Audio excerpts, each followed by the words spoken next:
नाना सुगंधी पुष्पौघ ओम राम ह्रीं ह्रूं ह्रैं ह्रौं राम परमारते परमेश्वराय पुष्पांजलि दीक्षयामि स्वाहा। फूल रखो परमात्मा के चरण में, कलश हाथ में लेना है। परमात्मा का पहला स्नात्र है सुवर्ण जल स्नात्र, सोने का वर्ग पानी में मिश्रित किया है और उसके द्वारा परमात्मा को सुवर्ण जल स्नात्र पहला।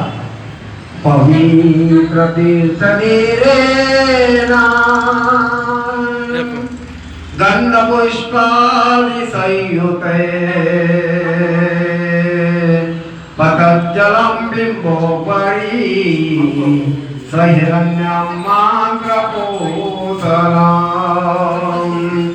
सुवर्ण द्रव्य संपूर्ण चौर्यं गौर्या सुनिर्मला।